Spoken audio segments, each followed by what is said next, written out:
The images of flooded Gaza are not just a tragedy, they are also the direct result of years in which Hamas turned the city's pipes into rockets.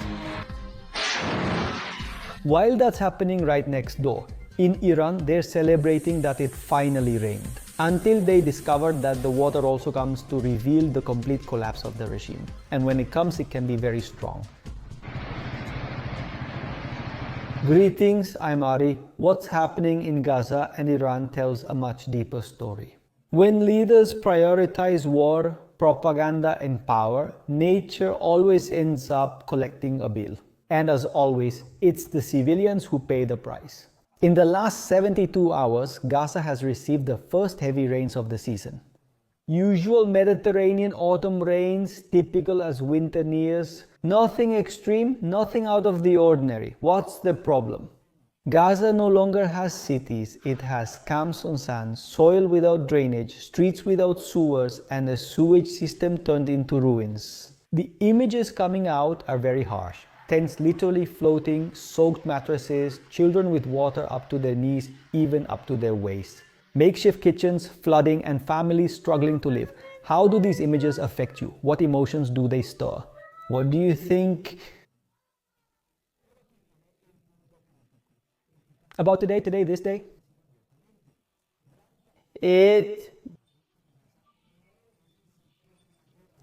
I hardcore, I know, it no hardcore, I know, no, no, I know, it.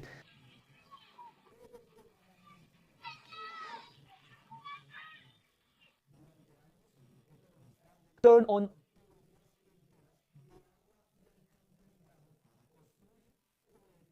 From Israel, he showed it many times. Remnants of projectiles literally made from pipes ripped out of the water system.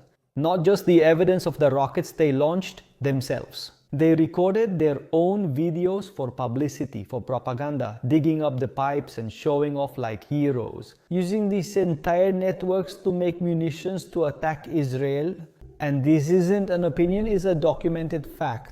If you turn water pipes into rockets and turn cement into tunnels and turn entire neighborhoods into military bases, what do you think is going to happen when winter comes?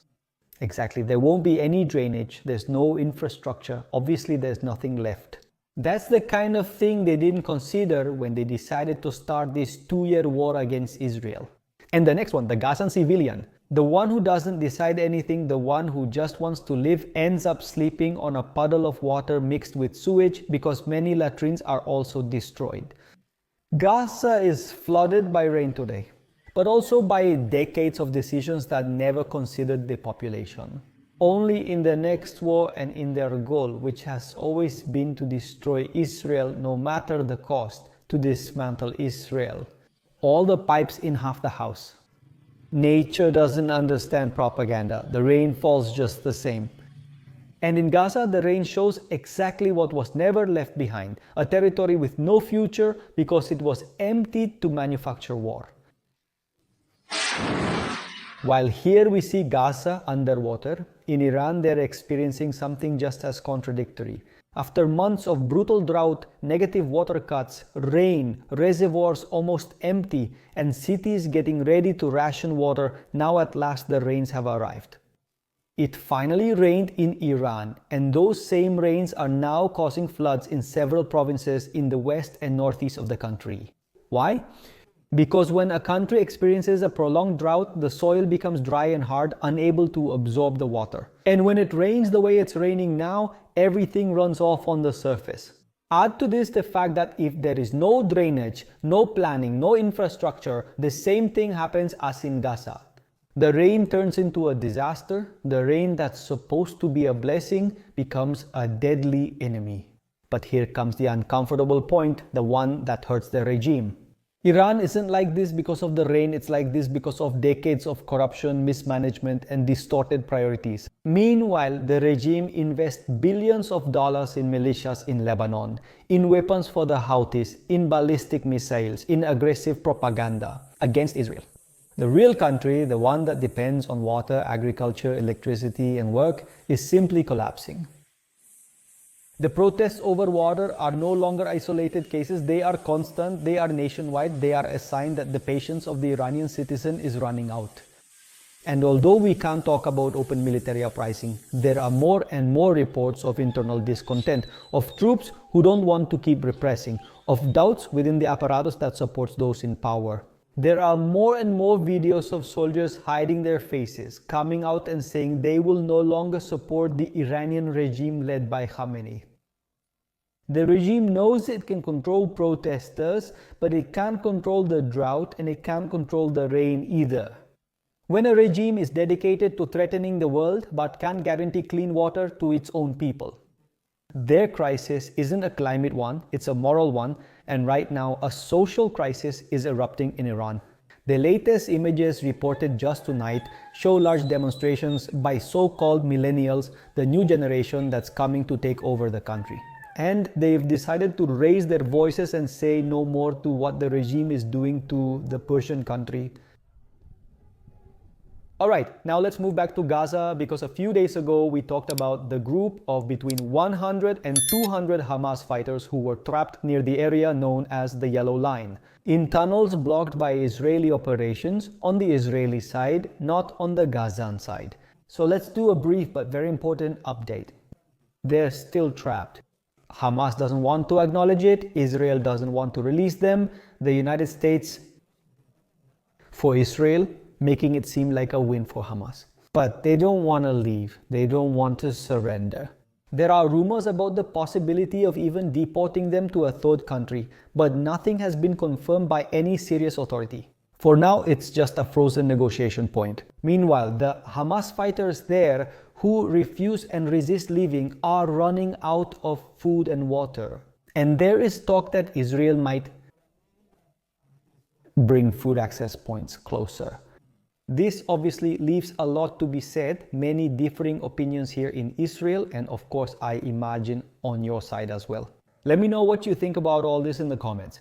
But what's relevant is this: however it is resolved, can this small group define the strategy for the rest of the tunnels? If they come out negotiating, Hamas will say they won. If they surrender, Israel will say this is the model for post-Hamas Gaza. If they die in there, it will be another political trigger in the region.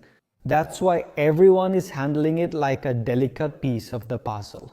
The Chief of Staff, General Ayal Samir, was in Rafah 2 days ago and said a key phrase. We must be prepared to advance and take operational control of more areas within the Strip if we are ordered to do so. In other words, the ceasefire may continue, but the army is ready to resume deep operations inside Gaza at any moment. There is no demobilization, there is no withdrawal, there is constant preparation.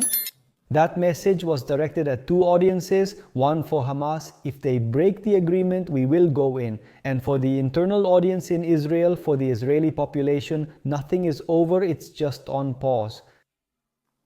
For his part, Netanyahu, the Prime Minister of Israel, also spoke these days and left no room for interpretation. He said there will be no Palestinian state west of the Jordan, referring to Judea and Samaria, what people commonly know as the West Bank, where right now there are many clashes between the well-known settlers, a faction of ultra-nationalist Israelis who claim their right to live in the land of their ancestors, have lashed out these days, destroying crops and killing animals belonging to the Arabs who live there. Netanyahu also referred to Gaza and said that it will be completely demilitarized with or without an agreement, and that Hamas will never govern Gaza again. Those statements fit perfectly with the military preparations we mentioned earlier. The truce does not change the government's strategic vision. There's a clear message here, both for outsiders and insiders. Israel does not accept a return to the status quo before October 7th. And if diplomacy does not lead to that goal, the army is ready to act. What are you looking at? If this kind of direct, unfiltered analysis right here from Israel brings you clarity, don't forget to subscribe. And if you want access to the private news group on WhatsApp, where I share videos and information every day, keep in mind that channel memberships are active, which allow you to access this video. So then Gaza is flooded, and so is Iran. Two places led by those who've spent decades investing in war, not life. And nature, without ideology, without propaganda, ends up revealing the truth of each country and what foundations it is built on We need to pay close attention, as important movements may occur on the Gaza border in the next few hours, and also new reactions from Iran due to the internal pressure the country is experiencing.